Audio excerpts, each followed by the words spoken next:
สบายดีพ่อแม่พี่น้องเนาะมื้อนี้ก็มาพ่อกับบ่าวบางคือเก่าเนาะก็คือบ่าวบางได้สั่งอันนี้มาเนาะนี่เป็นผ้าเบาะเนาะเบาะที่ว่ามันใส่ในรถ PCX เนาะรถออโต้นะทุกคนเดี๋ยวมาแกะเบิ่งนำกันใครที่อยากได้เนาะมีรถ PCX เนาะ160หรือว่า150ปี18ขึ้นไป5ปีสาว2 ต่อ 3น่าจะเสิร์ได้เนาะ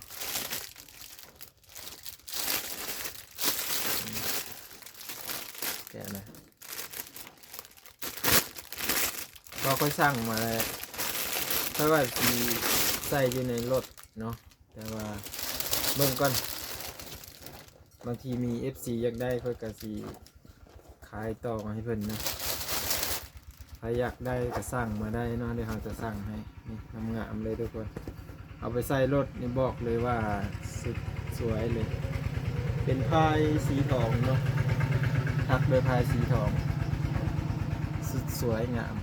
นะมาฮอดแล้วถ้ากลับมาฮอดเมื่อวานนี่เคิงค่ะพอดีว่าบ้านเขาไปเอาที่เมืองสดกันแหละเอาไปแล้วก็ปูใส่เลยโอ้สวยงามหลายนี่ประมาณนี้เนาะมันกระบอกได้ใหญ่ปานใดพี่เนาะตรงกระบอกรถเลยเนาะอันนี้ก็ถ้าเป็นอยู่ประเทศไทยนี่นะราคานี่จะตกอยู่ประมาณอยู่เท่าไรก็ตีเป็นเงินลาวนี่200,000เนาะมาฮอดประเทศลาวพี่น้องอยู่ประเทศไทยก็จะประมาณร้อยปลายบาทเนาะ100 ปลายมหอด200หรอก189 บาทบอกหรือว่าเท่านี้แหละประมาณนี้เป็นทักยิบด้วยได้สีทอง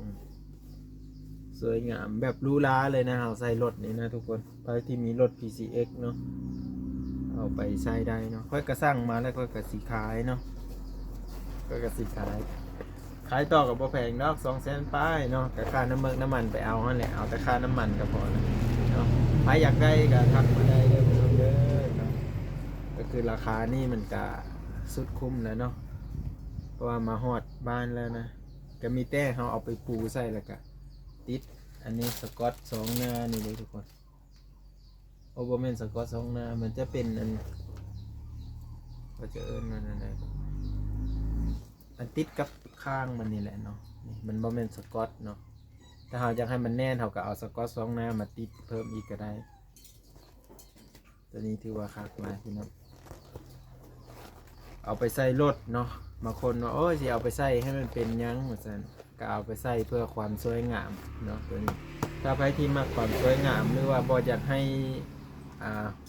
มันคูดกับหอยรถเนาะให้มันปิดบังผ้าดำตัวนั้นให้มันปิดบังพลาสติกดำตัวนั้นนะเขาก็เลยเอาตัวนี้ไปปกปิดไว้และมันก็เพิ่มความสวยงามให้กับรถของเขาแน่พ่อพี่น้องนี่มันจะเป็นได้แบบนี้เลยนะเป็นตาคาโลแบบนี้เลยเอาไปแล้วบ่ผิดหวังแน่นอนเนาะบางคนว่าเอ้ยเอาไปแล้วจะใส่ได้บ่ใส่ได้เนาะเพราะว่าถ้ารถเขามันบ่ได้มีอันบังไว้นะบนโชคมันนะใส่ได้เด้อประมาณรถความแรง160 ซีซี550 ซีซีเนาะปี18ขึ้นไปนี่มันใช้ได้นะค่อยว่านี่ก็สวยงามดีไซน์สวยงามหลายมันจะเป็นธงแบบนี้เลยถ้าเอาไปใส่เราก็จะปงไว้เลยเนาะปงไว้แล้วก็ใส่เลยถ้าอยากได้ก็ทักมาได้เนาะบางจะสั่งมาให้ FC ทุกคนเนาะบางจะสั่งมาให้มาหอดมาถึงแหละมาหอดมาถึงแล้วก็แกะกินหนึ่งนี่เดี๋ยวได้คือ FC ได้เห็นอะไรเนาะแกะแล้วก็เตรียมเอาไปขายเนาะเตรียมเอาไปขายใครอยากได้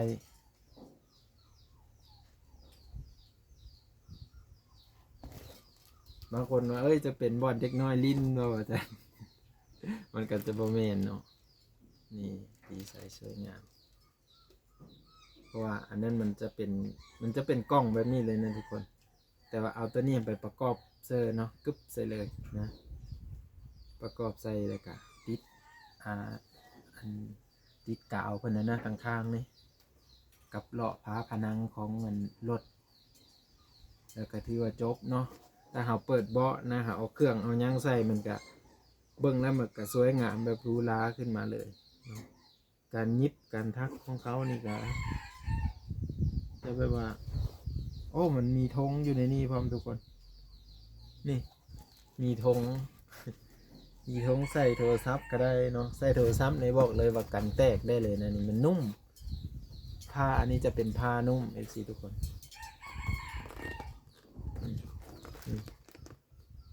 นุ่ม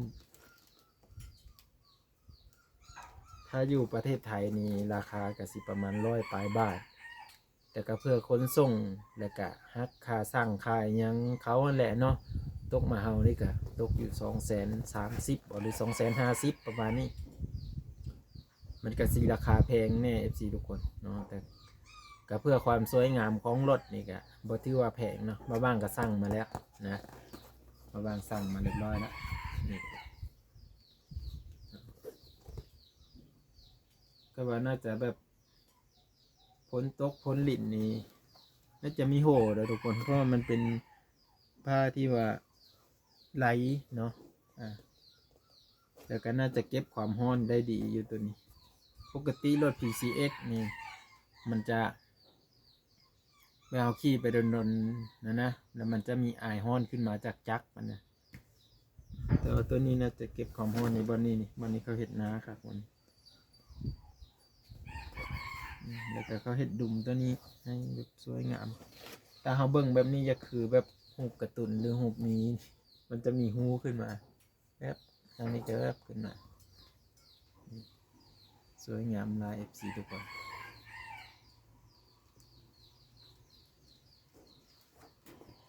หลายคนกระทำแล้วว่าราคาเท่าไรเนาะก็ตอบไปแล้วแหละว่า200,000 บาท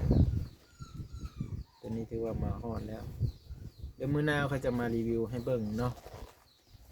มารีวิวในการใส่เนาะเพราะว่ารถตอนนี้รถบ่ได้อยู่เนาะ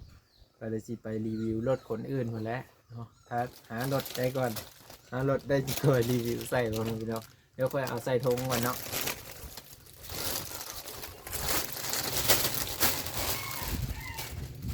เครื่องมาฮอดแล้วแต่ว่ารถบ่มีไส้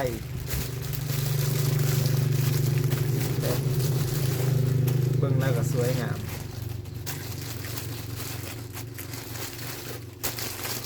ราคานี่ถือว่าพอใช้แล้วล่ะ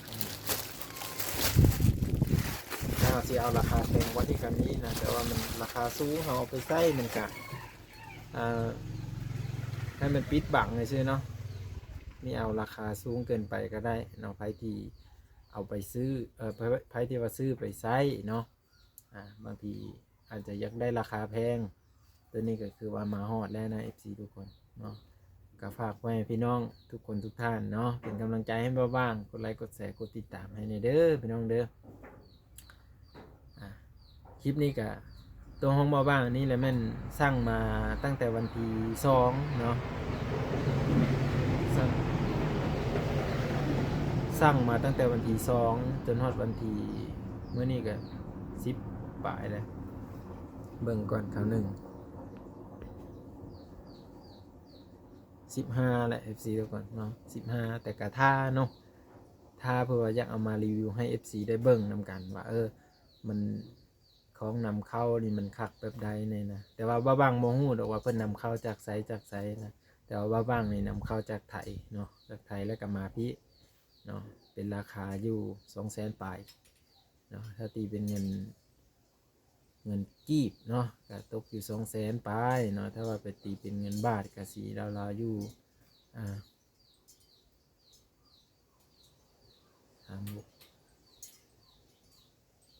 ที่ตกประมาณอยู่4หรือว่า6,700,6,800,6,800,ประมาณนี้เนาะถ้าเอาเงินบาทไปแลกแล้วเขาจะไล่เป็น6,800,000เนาะถ้าเอาเงินกีบไปแลกแหละเงินบาทไปแลกเงินกีบมาแลกเงินบาทจักนั่นเลยซับซ้อนพ่อแม่พี่น้องเอ้ยเนาะนายทุนเพิ่นก็ได้บางคนก็ไล่สูงบางคนก็ไล่ต่ำราคาไม่เหมาะสมกันอิงตามบางห้านอีกสิทุกคนเอา คลิปนี้ก็จะประมาณซ้ำนี้เนาะบ่บางก็จะมารีวิวให้เบิ่งคร่าวๆซ้ำนี้นะมื้อหน้า